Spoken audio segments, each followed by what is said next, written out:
Hello and welcome. Recently I gave a talk about the fun you could have flying a wingsuit. This is flying with the minimal amount of equipment. One step up from this is the Ultralight Trike. This is a powered hang glider where flight control is by weight shift. Trikes have a fabric flex wing from which is suspended a tricycle fuselage pod driven by a pusher propeller. The pod accommodates a pilot and perhaps a passenger. Trikes, popular since the 1980s, make possible affordable, accessible and exciting flying.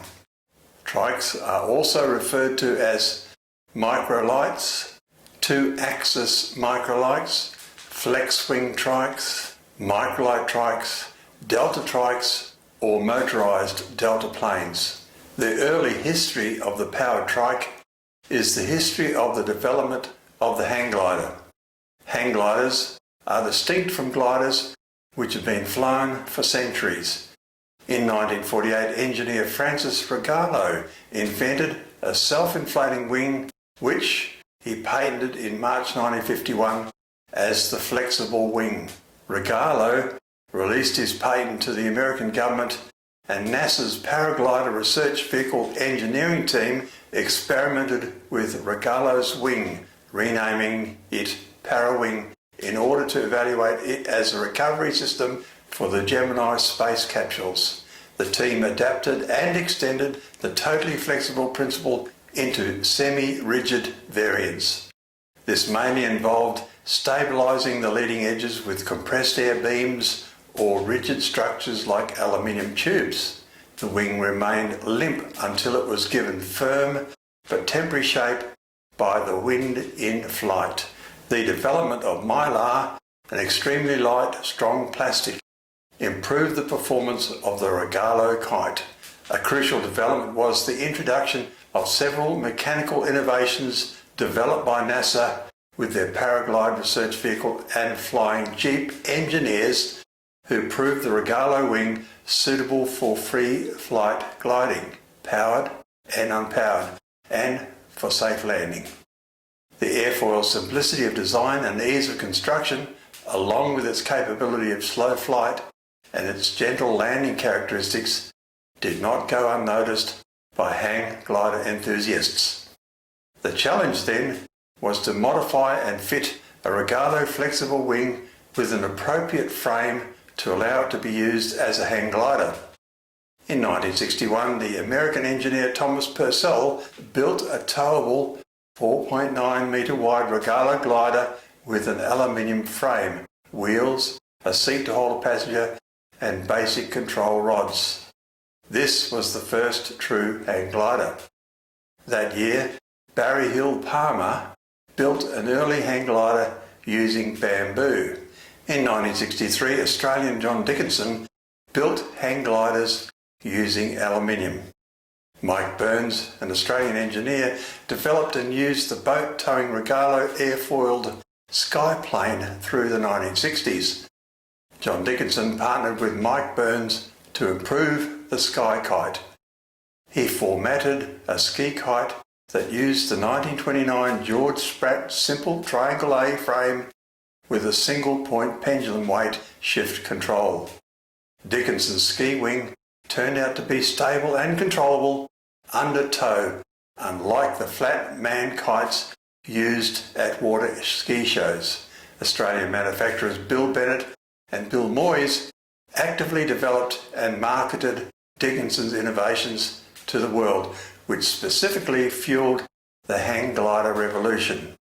Dickinson's adaptation and innovations eventually produced a foldable hang glider that dramatically reduced difficulty in control, storage, transport, assembly and repair.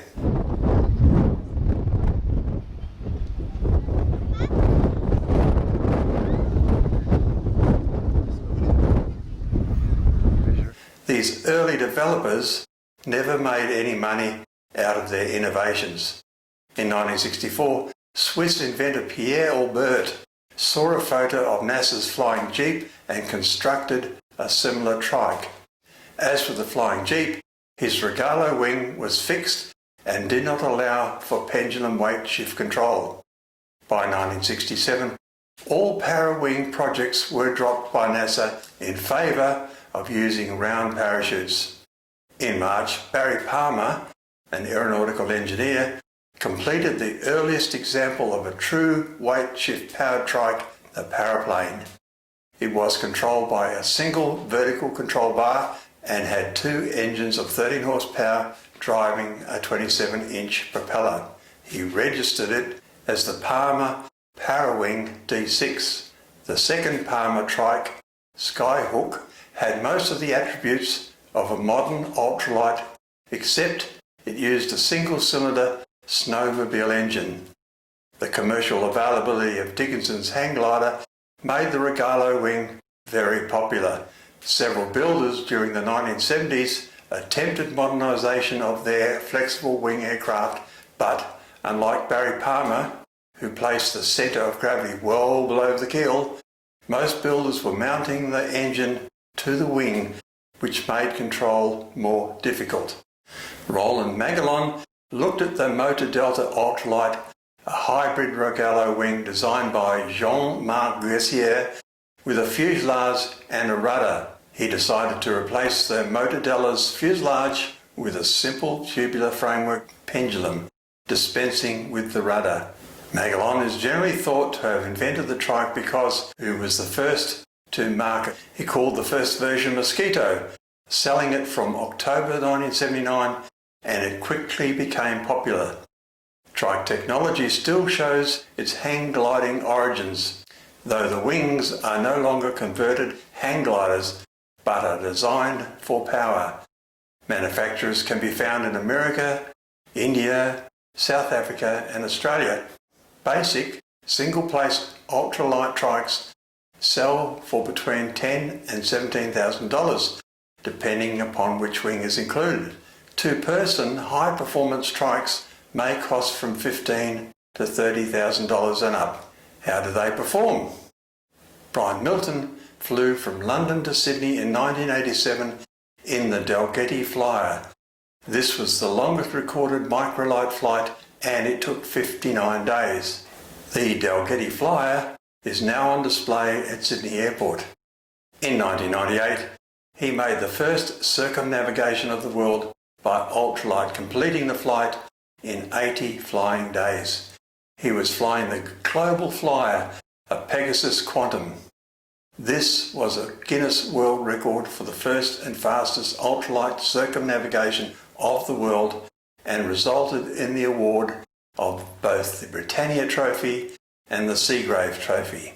In 2008, Englishman Mark Jackson flew over Mount Kilimanjaro. In doing so, he broke the record for the highest altitude attained in a microlight. That was 7,395 metres, and the fastest climb to 6,100 metres, taking just 25 minutes. Here in Australia, Airborne Australia manufacture 12 microlight models ranging from performance to outback models. Trike schools exist to teach the skills needed to safely fly. Thank you for watching and stay safe.